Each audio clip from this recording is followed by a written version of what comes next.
Cuente con la herramienta más poderosa para su campo. Agronación le brinda la mejor financiación y todas las posibilidades para comprar maquinaria e insumos agropecuarios.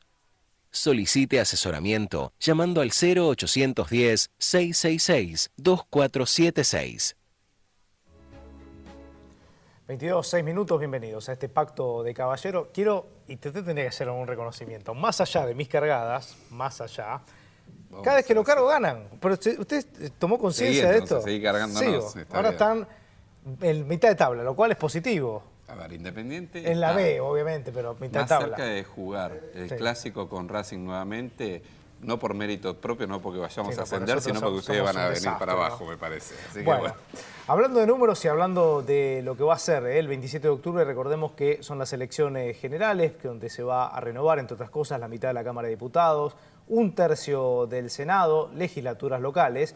Bueno, ya entramos como una recta final. Ayer veíamos cómo Martín Insaurralde se relanzaba en vistas a estas elecciones en un lugar que obviamente que les afín, como la Plaza de Loma de Zamora, que está totalmente colmada, frente a la Intendencia, rodeado, creo que, de muchísima militancia y también de sus compañeros de fórmula, de miembros del Gobierno Nacional, del Poder Ejecutivo, también miembros que están acompañando en esta recta que es lo más duro, ¿no? Por la provincia de Buenos Aires, hay que decir, hay que recorrerla. Y muchos intendentes, ¿no? Que muchos intendentes, 90 intendentes. Me parece, sí, creo que eran más de 70 por lo menos, el último registro que leí, que hay que decir una cosa concreta, que en principio esta elección, el peso específico de los intendentes parece fundamental, ¿no? Exactamente. Así que, bueno, ese es un dato en el acto de ayer de Lomas de Zamora. Y estamos con Diana Conti, que es compañera de fórmula, va a renovar su banca junto a Martín Insaurralde, y donde, bueno, ya entramos en recta final, y si uno empieza a hablar de mediciones, ¿se publicó alguna medición este fin de semana? ¿El Frente para la Victoria alcanzó un pico? Recién hay que esperar un poco para esto. Yo creo que hay que esperar todavía un poco, porque estamos haciendo también una campaña silenciosa, puerta a puerta, timbre a timbre, cafés en los bares, recorrer todos los barrios.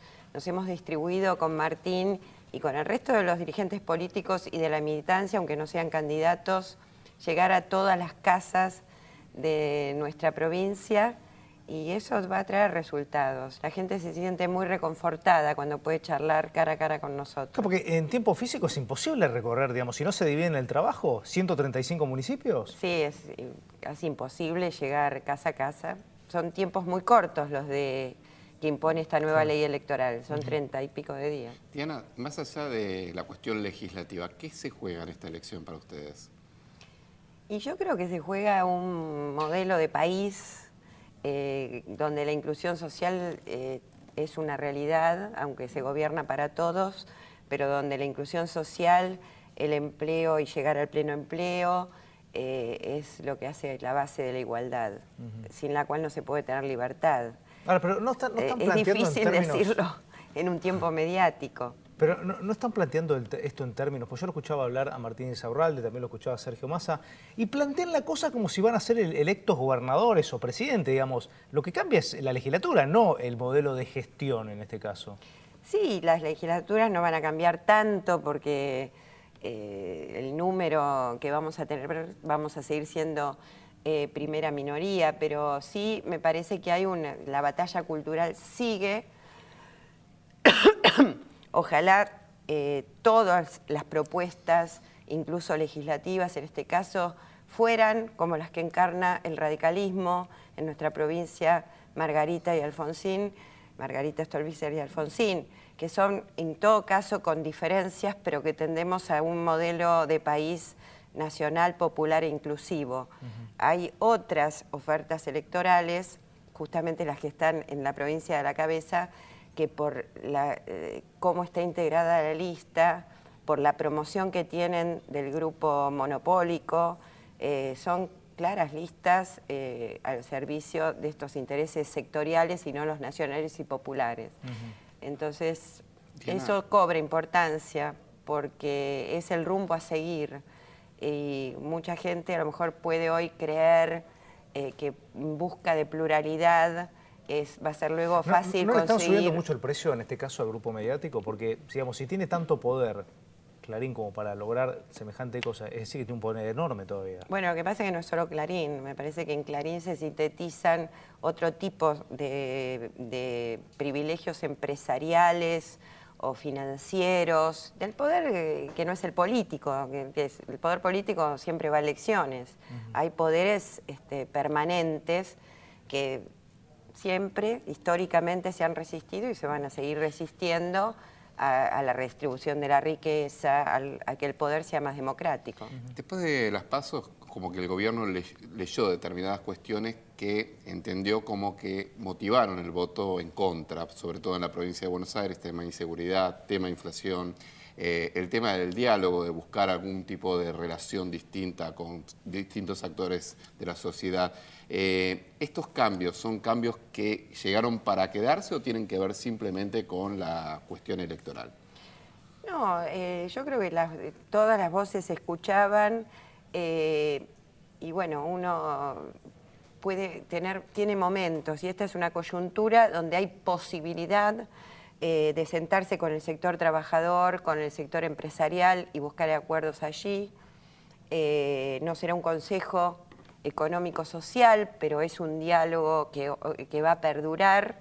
La intención de la presidenta y los hechos lo han demostrado y de eso han surgido además acuerdos que en algunos casos se transformaron en leyes o en decretos, modificando el mínimo imponible, modificando el régimen del monotributo, que impacta claramente en el bolsillo de los trabajadores y también de la clase media, una clase media que hemos agrandado, que se ha agrandado por suerte en esta década y que por supuesto quiere mejor calidad de vida aún. Entonces las demandas son muy claras en ese sentido, pero bueno, a nosotros también nos queda un sector aún marginal, desposeído, muchos lugares donde no ha llegado el agua potable, donde no hay cloacas, donde no hay pavimento.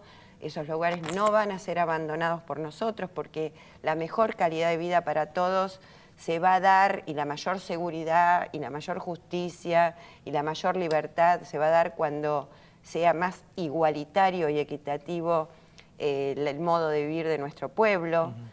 Así que no, está para seguir este diálogo, este encuentro.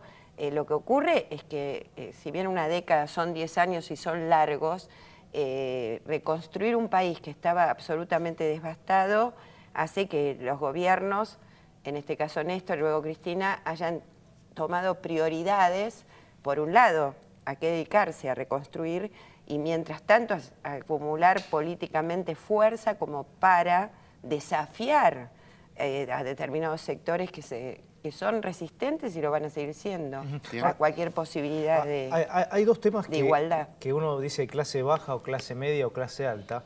Hay un tema que se reclamaba y que me parece que esta vez es como que hubo un fuerte impulso y tiene que ver con el tema seguridad, ¿no? Que decían, bueno, estamos, digamos, todos se quejaban y todos nos quejábamos de que faltaba y que costaba ver un policía en la calle, porque es verdad, es decir, uno dice en la capital federal y ni quiero pensar la provincia de Buenos Aires con la cantidad de kilómetros cuadrados que tiene. Y ahí se tomó acción rápido después de las PASO y se pasó a apoyar a la policía de la provincia de Buenos Aires con la gendarmería, es decir, empezar a asistir desde otro lado para que la gente vea rápidamente una acción en este sentido. Y en el mismo tema salió lo de la ley de imputabilidad de los menores, que después se entendió, me parece que al principio fue mal comunicado y lo que se buscaba era una ley penal juvenil, que es otra cosa totalmente diferente y más amplio que bajar una ley de imputabilidad. ¿Hubo ahí un error en la comunicación? ¿Hubo, de alguna manera, no era el momento de hacerlo ahora eso? Los temas de carácter de modificación de leyes penales, lo penal no es bueno tratarlo en tiempo electoral porque como hay exigencias de inmediatas, seguridad y todavía muchos sectores dicen que se pudra en la cárcel, mayores penas, etcétera, las decisiones legislativas que se pueden tomar en un tiempo electoral o lo que puede decir un candidato tiende a satisfacer el oído de quien lo reclama en lugar de tomar la decisión correcta. Pero también entender que nosotros en el primer tiempo de las primarias teníamos un cabeza de lista, Martín Insaurralde, al que teníamos que hacer conocido. Y eso nos llevó a que, de la mano de Cristina o de la mano de Daniel Scioli, pero sea él el vocero el que se muestre, etcétera, para lograr un nivel de conocimiento que ahora pretendemos profundizar en que no solo se conozca su nombre y apellido, sino también las bondades y sus propuestas. Cuando un candidato sale así al terreno y el resto estamos callados, se somete también al escrutinio mediático, claro. Y las preguntas de los periodistas son como corresponde, a veces incisivas, uno tiene que contestar por sí o por no. Y yo creo que en ese contexto Martín contestó, ¿bajar la edad? Sí. Pero no está en el Pero después hablándolo, bueno, el tema es que el tema no es la edad. Claro, es algo más la amplio. edad es lo ultimísimo a discutir después de un régimen penal juvenil, donde además en estos 10 años y mucho antes, todas las fuerzas democráticas con representación parlamentaria convenimos primero en modificar y aplicar la Convención de los Derechos del Niño y modificar el tratamiento que era puramente tutelar y patriarcal de los menores, no en conflicto con la ley penal, sino en estado o de abandono o de desamparo. Esa ley la modificamos, nos pusimos de acuerdo en que luego abordaríamos el tema penal y al abordar el Código Penal Juvenil, el debate que se dio en el Parlamento, vino una media sanción del Senado donde estaba el Código Penal Juvenil, pero se bajaba la edad a 14, y por lo menos en 2 comisiones de diputados, las mayorías de esas comisiones, de todos los bloques, dictaminamos sin bajar la edad, y por lo tanto no hubo consenso para que el tema fuera al recinto. Claro. Por lo tanto, Martín Insaurralde planteó un tema que es un tema de debate, que es un tema que en todos los bloques pueden pensar 16, 14 u otra edad, pero eso es lo de menos. Lo principal es saber que en la Argentina hay menores con perpetua, que Argentina está combinada a tener un Código Penal Juvenil, que no puede haber perpetua para menores, que no puede haber mismas penas ni mismo tratamiento, ni penitenciario ni procesal al menor que a un adulto, y que esto se va a avanzar, y yo estoy segura que el año que viene, conjuntamente con un Código Penal nuevo, que lo resistematice al actual. Yo creo que el año que viene es el año de la recodificación en la Argentina para el Código Civil, está el Código Comercial. Para todos los códigos, y en ese contexto ahí me parecería apropiado tratar lo penal juvenil. Diana, un hombre que ha apoyado muchas medidas del gobierno, un periodista muy reconocido como Horacio Berbisky, ha sido muy crítico en los últimos tiempos con respecto a lo que ha ocurrido justamente en materia de seguridad, con respecto a la presencia de gendarmería, de prefectura y aparte a la designación de Alejandro Granados como ministro de Seguridad. ¿Cuál es tu mirada sobre esto? Mi mirada es que lo de las semillas que fue planteando Horacio Berbisky con muchos otros de los dirigentes en torno a la seguridad democrática y a planes de seguridad democrática, son semillas que han germinado, más allá de cómo han sido en otros momentos o qué pensamiento tuvieron algunos dirigentes.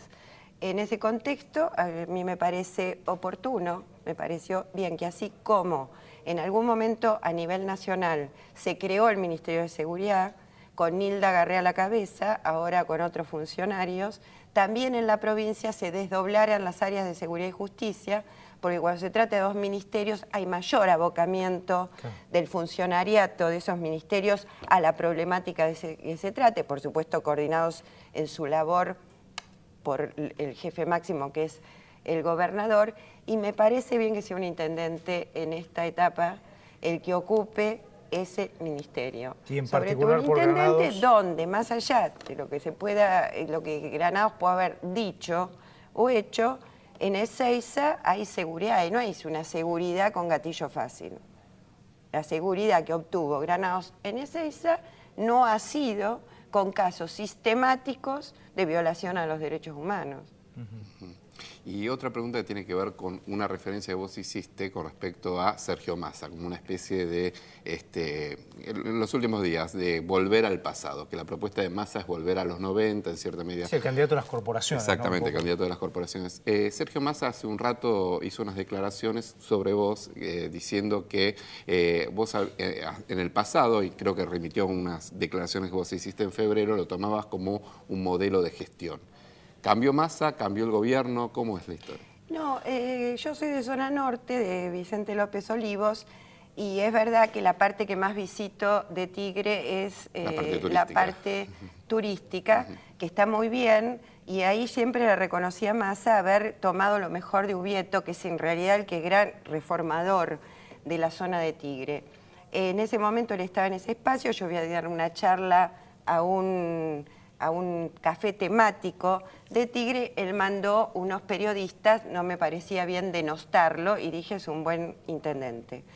Cosa que Martín Insaurralde también reconoce. Ahora, cuando uno se pone a ver las zonas que no son esas, las turísticas, más allá de los countries construidos sobre zonas ganadas al río, que agarrémonos la cabeza si viene una inundación, porque ahí a Massa no le va a ir tan bien, el resto de Tigre no se ha dedicado él a profundizar en términos de inclusión social. No hay agua potable, no hay cloacas, ni siquiera hay en esa zona los niveles de seguridad que él promociona tanto con sus camaritas.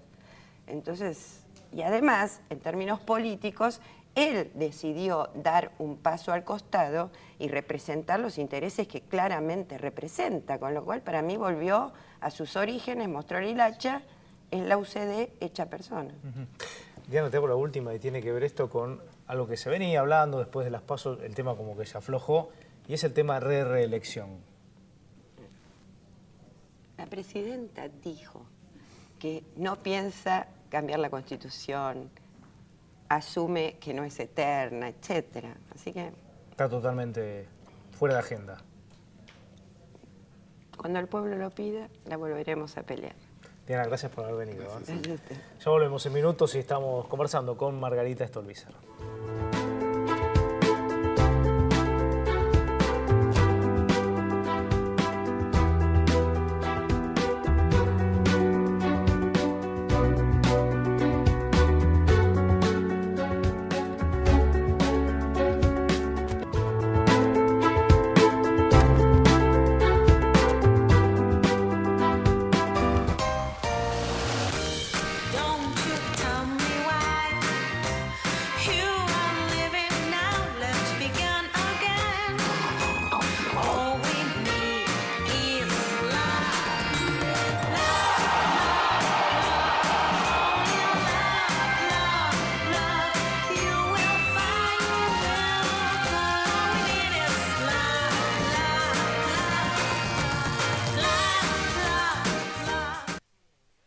Bueno, estamos ahora con Margarita Stolbizer, que acaba de recibir un elogio de Diana Conti, también candidata en la provincia de Buenos Aires.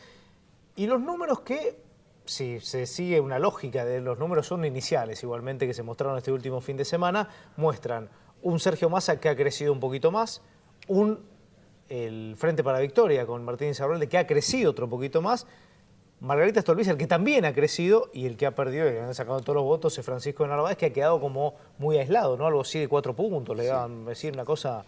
Era un fenómeno previsible, ¿no? Después de las PASO. Sí, en realidad muchos de esos votantes de Narváez van a parar a Massa, digamos, que son los que tienen algún grado de identificación. Yo creo que Massa de alguna manera reemplaza el de Narváez del 2009 y después hay un votante, digamos, más opositor, más claramente opositor, que puede venir hacia nosotros también, pero sí, yo creo que eso se viene derrumbando claramente. Margarita, ¿no? decís, en la lista del Frente Renovador, en este caso con Sergio Massa, es el de Narváez del 2009, lo que fue en aquel momento la Unión Pro. ¿Lo ves igual en el futuro? Y bastante parecido, y sobre todo lo que nosotros estamos tratando es de trabajar en esta campaña algunos elementos distintivos nuestros, podemos charlar sobre eso, pero nosotros vemos que el efecto puede ser más o menos parecido. De Narváez le gana a Néstor Kirchner en el 2009 y después de eso el kirchnerismo saca el 54%. Eso habló claramente de la incapacidad para vertebrar una fuerza política nacional. Hoy la gente, el 70% se ha expresado a favor de un cambio. El cambio que la gente quiere es un cambio en el rumbo del país y eso tiene que ver con el cambio de gobierno al 2015. Ahí es donde me parece que Massa hoy, como de Narváez en el 2009 o como Macri, que pueden ser referentes fuertes electoralmente en sus distritos, pero que si no tienen lista en todas las provincias no arman una alternativa nacional.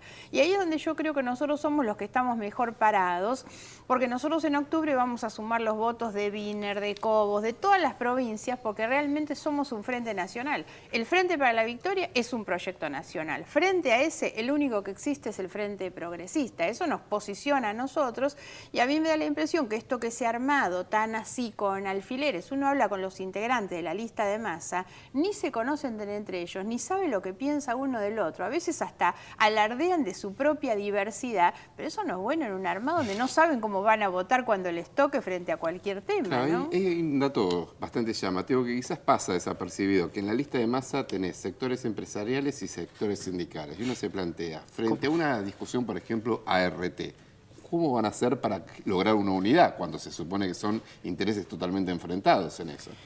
Sobre eso habría que dar una discusión un poco más filosófica y pragmática, las dos cosas, sobre la cantidad de intereses que en los últimos años han ido uniendo a empresarios y a sindicalistas. El caso más claro es el caso de la tragedia de Once o el caso de los subsidios al ferrocarril, la sentencia... Cuando los sindicalistas se vuelven empresarios también, exactamente, ¿no? Cuando los sindicalistas se vuelven empresarios o cuando hay esos niveles de complicidad. En el caso de la tragedia de Once, el fallo judicial dice la consecuencia, que es la tragedia con todas las muertes, era casi la consecuencia natural de ese entramado mafioso de empresarios, sindicalistas y funcionarios, obviamente, que permitieron el desvío de los recursos que en lugar de ir al equipamiento, al mantenimiento, las maquinarias, fueron a parar a las maniobras fraudulentas de las empresas del grupo siciliano, ¿no? Bueno, eso muestra, y creo que además en los últimos años en la Argentina tenemos demasiados ejemplos, muy malos ejemplos, por supuesto, de lo que han sido estos acuerdos de grupos sindicalistas con empresarios, ¿no? Entonces no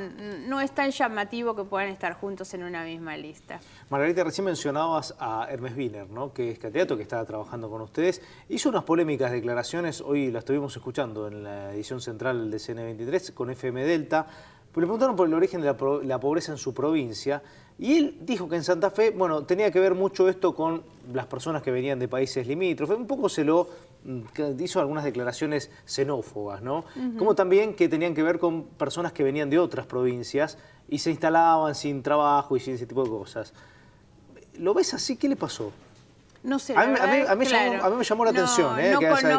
No conozco las declaraciones y por supuesto que no comparto eso de ninguna manera, pero me parece que debe haber estado mal explicado posiblemente. Ni Wiener piensa de esta manera. Me parece que hay que mirar en profundidad cuáles son las causas de la pobreza, cuál es la realidad que se vive sobre todo en los sectores de los conurbanos, ¿no? Llámese el Gran Rosario como el Gran Buenos Aires, que eso tiene que ver en gran medida con la falta de una mirada de planificación de la Argentina, donde en realidad los grandes conglomerados urbanos que se han armado en estos lugares, de mucha gente que llega a los centros urbanos con la expectativa de trabajo, de crecimiento, y después se encuentra con que no lo tiene, y ha sido además abandonada por el Estado. Yo escuchaba recién a Diana Conti cuando ella dice todos esos lugares que aún hoy no tienen cloacas, agua potable. En los 10 años de más crecimiento de la Argentina, la verdad no se le ha puesto agua potable a la gente, es como inconcebible, y esa es la realidad de la situación de pobreza que tienen estos conglomerados urbanos con tanta población que ha llegado ahí, ¿no? Margarita, volviendo al terreno de la disputa electoral en la provincia de Buenos Aires, ustedes tienen una particularidad, que están rodeados de 3 frentes peronistas de distintos signos, ¿no? Sí, sí. Agreguemos Venegas también, ¿no? Claro, por eso. Sí. Sí, en realidad estamos hablando casi un 80% del electorado de la provincia que votó por alguna propuesta peronista. ¿Cómo se hace para entrar con un discurso distinto desde otro sector en semejante escenario? Sí. Primero, la verdad es que a nosotros nos permite esto encontrar un nicho claramente distintivo, y a mí me gusta hacerlo por la positiva, no por la negativa, porque muchos nos identifican como la lista no peronista. La verdad, a mí no me gusta la definición por la negativa, primero que nada porque cuando uno registra, digamos, los votantes de los últimos años, el 70, el 80% de la gente votó por el peronismo en algún momento, y yo creo que esa misma es la gente que hoy está expresándose a favor de un cambio. Y por lo tanto, el Frente Progresista... Está bueno esto que se vote por un cambio y no por en contra de, porque ya tuvimos malas experiencias. Esa es la conclusión que yo tengo de la elección de agosto. Podríamos decir, el 70% votó en contra del gobierno. Yo digo, miremoslo positivamente, el 70% votó a favor de un cambio.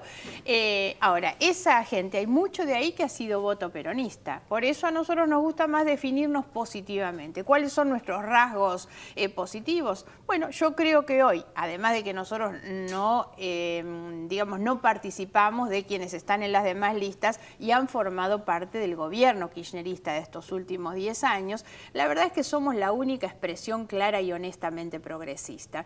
Y los temas que ustedes debatieron en el bloque anterior dan una muestra cabal de esta situación. El resto disputan todos por derecha a ver quién es el que se queda con el discurso más duro en materia de seguridad. Yo creo que el papelón que ha hecho el oficialismo en los últimos días, arriando las banderas que en algún momento supo enarbolar, vinculadas justamente con este tema, nos están dejando a nosotros la posibilidad de identificarnos en términos positivos como el único proyecto realmente de la centroizquierda, de los sectores progresistas. Nuestra posición en materia de seguridad es la única que ha sido absolutamente clara del principio al final y hemos mantenido esta coherencia durante muchos años, que es negarnos, obviamente, a todo este formulismo oportunista, demagógico, tan impropio de tiempos de campaña. Diana decía algo que yo comparto. Hay temas que no pueden ser tomados con esta superficialidad en las campañas electorales. Y sin embargo, todos los candidatos se han empecinado en poner esto en el centro de la agenda, pero de la peor manera posible. Porque si hubieran dicho, bueno,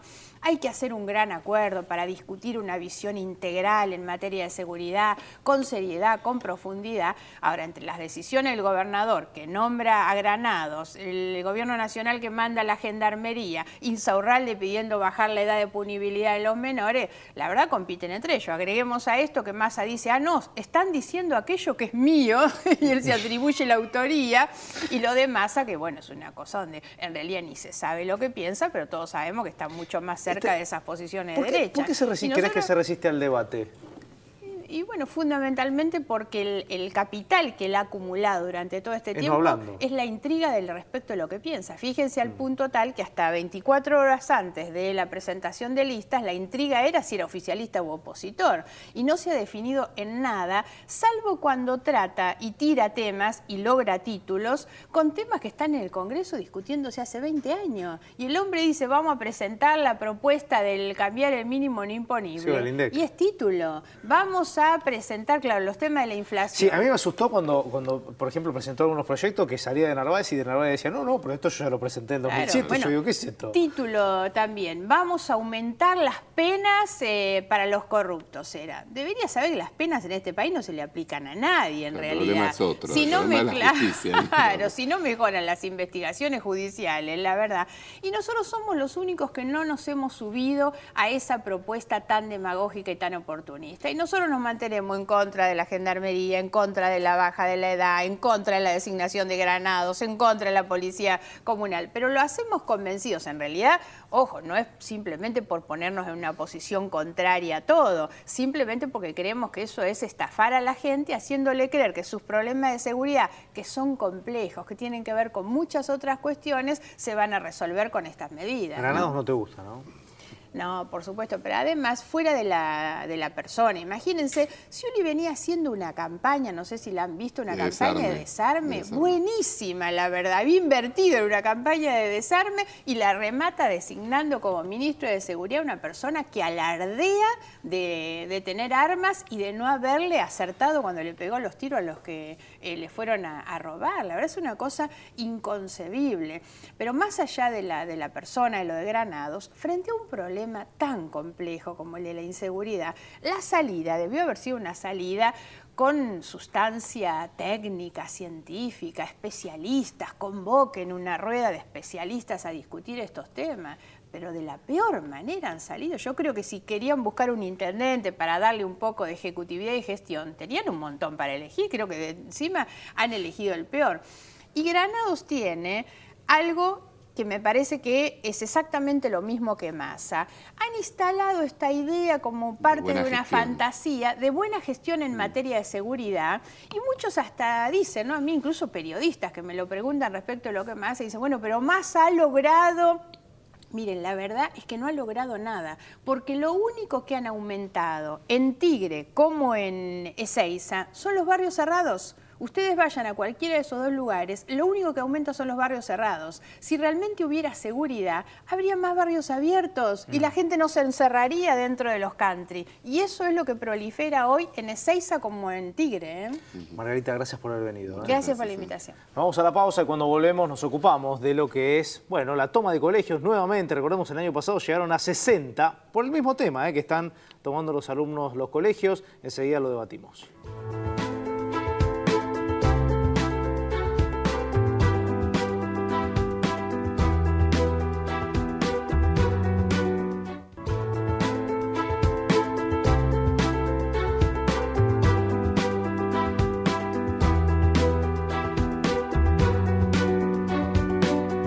Ya te decíamos, ¿no?, que el tema de la Ciudad de Buenos Aires, los colegios de la Ciudad de Buenos Aires, que sus estudiantes están reclamando desde el año pasado. Sí, porque se viene un cambio de currícula en la ciudad que tiene que ver con la ley nacional. El cambio ya empezó, en realidad. Ya empezó, pero bueno, que implica dejar de lado materias centrales, cambiar algunas orientaciones, reducirlas las orientaciones y particularmente también en la escuela técnica reducir temas que son justamente de la enseñanza técnica, ¿no? Claro, porque en rigor lo que dice el gobierno de la Ciudad de Buenos Aires es que lo que está haciendo es adaptándose a lo que ha decidido el Consejo Federal de Educación, es decir, que en cualquier parte que uno estudie en el país sea la misma currícula. Y la realidad es que lo que se siente en la Ciudad de Buenos Aires es que se está nivelando pero para abajo, entonces no quieren perder este nivel educativo y es el reclamo que están haciendo los alumnos, que hasta acá por otro lado no se sienten escuchados, porque la realidad es que no han podido hablar con el ministro Esteban Bullrich, que manifiesta públicamente que no entiende por qué los chicos toman los colegios o por qué están haciendo esta protesta. Así que vamos a charlar con ellos, nos están visitando de diferentes colegios, Miguel Molina, del Centro de Estudiantes del Liceo 4. Está también Paula de Marchi, del Centro de Estudiantes Roca, del Colegio Roca. Saya Unfer, del Centro de Estudiantes del Normal 1. Y Hernán Schuchman, dije bien, del Centro de Estudiantes de Carlos Pellegrini. Bueno, a los cuatro, muchas gracias por venir. A ver, hicimos una pequeña introducción, pero me parece que hay mucho más que esto, ¿no? Perfecta, la verdad. Bárbara la introducción. Como comentaban, sí, ya hace un año y medio, básicamente, que descubrimos que esta reforma educativa se estaba implementando. Hay 26 de 38 escuelas técnicas ya que la tienen implementada. Por suerte, los demás colegios hoy en día seguimos con el debate abierto. El problema hoy en día es justamente que el año que viene ya se quiere implementar esta reforma. Y como bien decían... 2015 dijo, yo lo escuché a Bullrich que dijo a partir del 2015. Sí, Sí, no. Lo que dijeron fue que, evidentemente, como este es un año electoral y no quieren quedar pegados a algo que les pueda traer un costo político, decidieron atrasar la reforma hasta el 2015. De todas formas, es una mentira eso, porque no se atrasa nada, se va a aplicar de todas formas la reforma en el 2014. La querían meter primero como planes piloto y después... Sí, hubo una problemática con eso que... Perdón, o sea que la reforma ya empezó. La reforma ya empezó, en principio... Sí, o sea, tenemos esta cantidad de colegios técnicos, que es lo que yo mencionaba recién, que ya lo tienen aplicado. Ahora, salió también, digamos, un comunicado, algo por el estilo, un documento del Ministerio de Educación de la Ciudad, que lo que dice es, la reforma se va a aplicar entre 2015 y 2016 para otros colegios. Digamos, nos dividen por, bueno, bachilleres un año, técnicos otro, y así entre varias otras modalidades diferentes de educación. Pero menciona al final este documento que igualmente los colegios que se sientan con las condiciones de que se les implemente esta reforma educativa en el año 2014 pueden hacerlo. A todo esto, lógicamente, la decisión de si se les implementa la reforma curricular o no el año que viene pasa por los rectores, no por las comunidades educativas. Tenemos estudiantes, docentes que vienen ya intentando o que no se les aplique o justamente esto que es lo que venimos a pedir nosotros, que es respuestas, digamos, ¿cómo vamos a nosotros, tanto como los docentes, tanto como los padres que ahora se nos están sumando a la lucha, cómo vamos a permitir nosotros que se nos implemente una reforma educativa el año que viene sin saber hoy en día ni si vamos a conservar ni historia, ni geografía, ni filosofía, ni psicología, ni economía social? Claro. Se nos cierran orientaciones, al Normal 1 particularmente, en letras, el pedagógico, el físico-matemático, se nos quita el título en lenguas vivas, digamos, arrasa con todo en todas las modalidades. El biológico. Tanto el biológico también, digamos, en los casos en los que se adapta, es también como muy raro, digamos, no están los contenidos de las nuevas materias. Hay todo un ambiente de incertidumbre, digamos, que mismo estos días son las inscripciones a primer año. Tenemos a todos los padres que están yendo a inscribir a los chicos a los colegios sin saber con qué título van a salir o qué orientaciones van a poder elegir. Me acaban de avisar que ya se sumaron más colegios, hay 13 colegios en estos momentos. 13 Y dos colegios. profesorados. Y 2 profesorados, bien. Dos Básicamente vos mencionabas recién, Sasha, el tema de que particularmente en el bachillerato, por ejemplo, no se sabe qué va a pasar con historia, qué va a pasar con geografía, qué va a pasar con filosofía. ¿Qué otros temas saben ya, o por lo menos se disimulan o se están apareciendo como que van a avanzar en cuanto a este cambio de currícula? Bueno, también, si tomo la palabra, también significa un recorte de orientaciones impresionantes. Nos quieren sacar por el momento lo que está llegado desde el ministerio, es que nos quieren sacar 148 orientaciones de las hoy existentes. También señalar que esto se hace a espalda de los estudiantes, se hace a espalda de los docentes.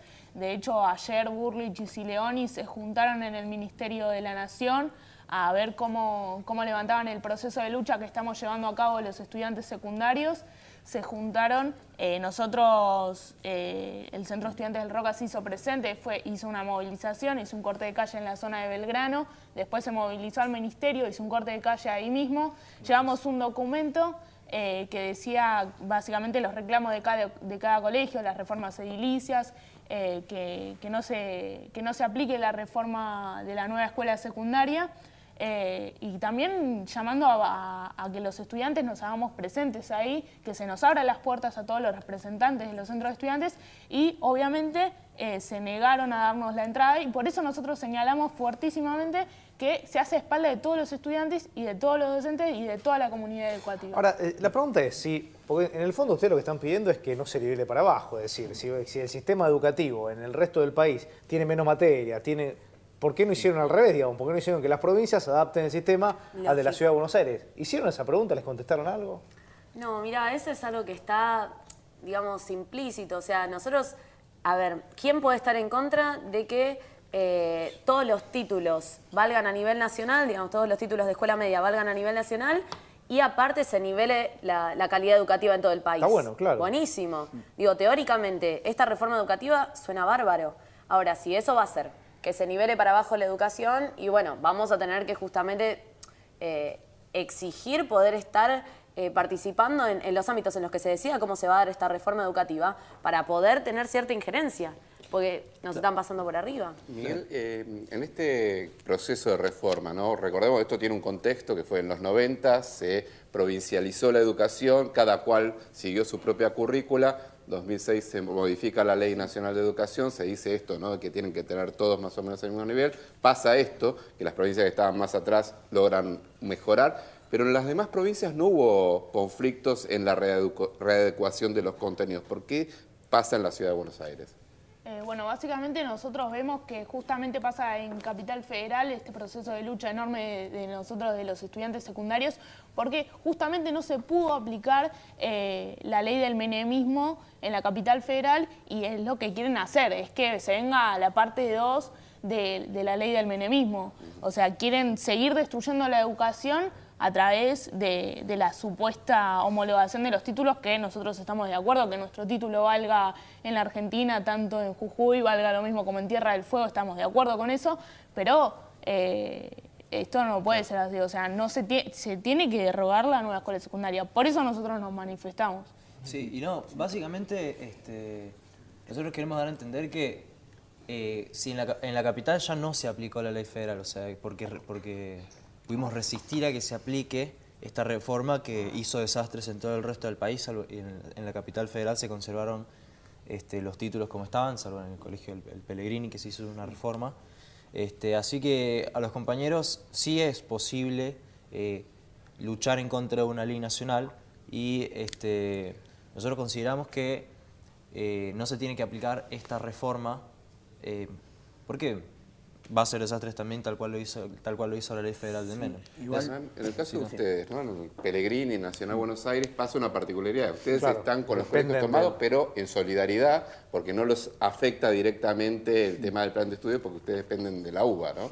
Sí, nosotros entendemos que no es en solidaridad la lucha que estamos llevando adelante, porque como mencionábamos antes, esto parte de una Ley Nacional de Educación, donde el Consejo Federal de Educación es el que saca resoluciones, como la resolución 8409, donde dice que va a haber solo 10 orientaciones y donde también, dice la misma ley y las mismas resoluciones que si nuestra currícula no está reformada para el 2015, bueno, tiene que haber un cambio de plan de estudio, si no pierde la validez nacional del título. Claro. Entonces nosotros creemos muy importante sumarnos a este reclamo que está teniendo todo el movimiento secundario, que es que no queremos que se aplique el cambio curricular el 2014 en los planes de estudio de manera inconsulta, y entendemos que toda la comunidad educativa, docentes, estudiantes y todos los que hacemos el día a día de la escuela secundaria, tenemos que poder decidir sobre cómo tienen que ser nuestras nuevas currículas.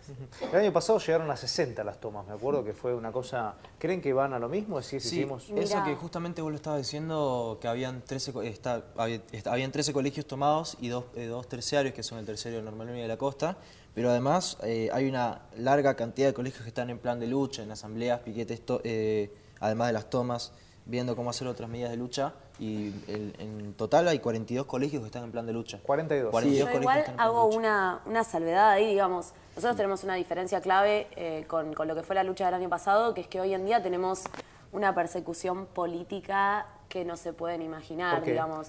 Por el hecho de que el año pasado, por ejemplo, a nosotros nos sacaron la instancia de evaluación de diciembre, después de las tomas de colegios, con la excusa de que teníamos que recuperar los días, cosa a la que, lógicamente, no nos opusimos, digamos. Está bien, todos estos días no tuvimos clases, hay que cubrir los 180 días, hay que cubrir el plan de estudios, lo entendemos, lo aceptamos, nadie se va a resistir a eso. Ahora, nos sacaron la instancia de evaluación de diciembre, cosa que de por sí ya ¿Qué les pasaron a ilegal. febrero los exámenes de Claro, febrero? o sea, Claro. tuvimos una sola instancia para que rindieran todos los alumnos. Entonces, ya ahí tenés un precedente que hace que ya los chicos no se tomen de la misma manera llevar adelante medidas de lucha.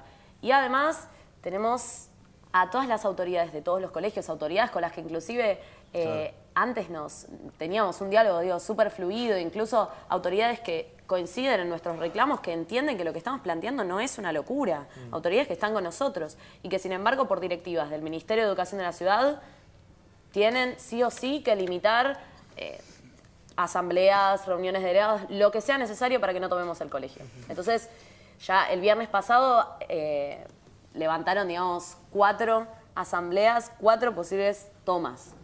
4 asambleas en las que se iba a debatir la posibilidad de toma, las levantaron.